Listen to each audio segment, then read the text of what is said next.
98 ചെയ്ത ശ്രീകോവിലിൻ്റെ മേൽക്കൂരയ്ക്ക് യാതൊരു മങ്ങലും ഇപ്പോൾ ഇല്ല. അപ്പോൾ ആ സ്വർണ്ണമൊക്കെ അന്ന് 5 ലെയർ ഒട്ടിച്ചതൊക്കെ അതുപോലെ തന്നെ അതേ തിളക്കത്തോടെ നിലനിൽക്കുന്നെങ്കിൽ ദ്വാരപാലകത്തിൻ്റെ മാത്രം എങ്ങനെ ചെമ്പായി? അവിടെയാണ് നമുക്ക് പ്രശ്നങ്ങൾ ഉണ്ടാകുന്നത്. മഹസറിൽ അന്ന് ഉദ്യോഗസ്ഥർ രേഖപ്പെടുത്തിയത് ചെമ്പെന്നാണ്.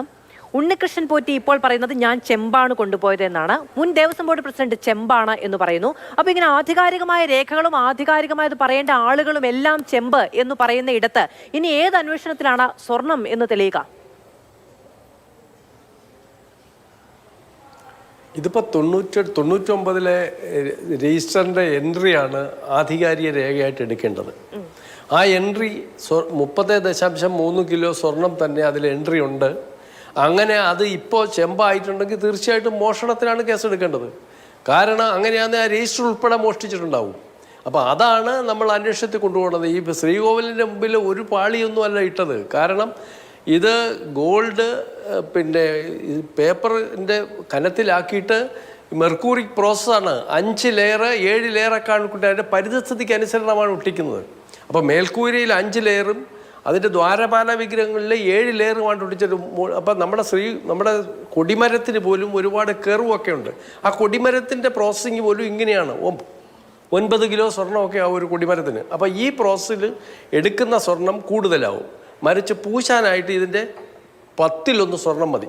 അപ്പോൾ ഈ ശ്രീകോവിലി അന്ന് ചെയ്ത ഈ 998 ചെയ്ത ഇത് പ്രോസസ്സിങ് എന്ന് പറയുന്നത് ഈ മെർക്കൂറിക് പ്രോസസ്സാണ്. അത് ഒന്നിന് പിറകെ ഒന്നായിട്ട് 5 ലെയർ 7 ലെയർ എന്ന് വെച്ചാൽ ഈ ദ്വാരപാല വിഗ്രഹങ്ങളിൽ ആളുകൾ സ്പർശിക്കുന്നത് അതൊരു 6 അടി ഉയരമുള്ള വിഗ്രഹങ്ങളാണ്. അപ്പോൾ അതിൻ്റെ പാദഭാഗത്താണ് കൂടുതൽ സ്പർശം വന്നിട്ടുള്ളത്. അപ്പോൾ അവിടെ ഒരു ചിലപ്പോൾ മങ്ങലുണ്ടാവാം.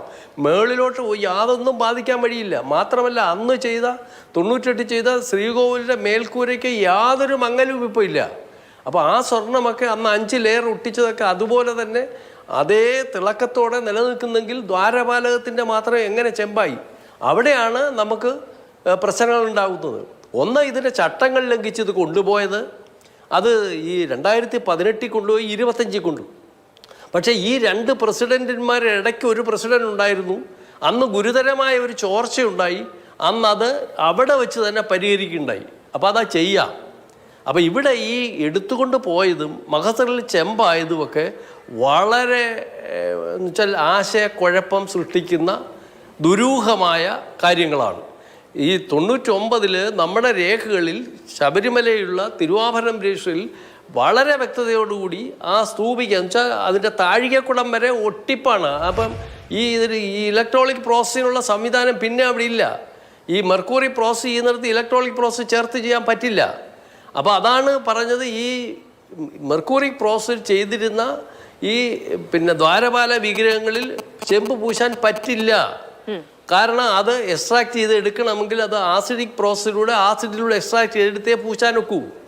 അപ്പോൾ അവിടെയൊക്കെയാണ് പ്രശ്നങ്ങൾ നമ്മൾ കാണുന്നത്. അപ്പോൾ ഇത് ചെമ്പേ അല്ല. ചെമ്പാന്ന് പറയുന്നത് ഒന്നുമില്ല ഇററായിരിക്കും, അല്ലെങ്കിൽ അത് പർപ്പസ് ആയിരിക്കും. അങ്ങനെയാണ് അതിൽ മോഷണം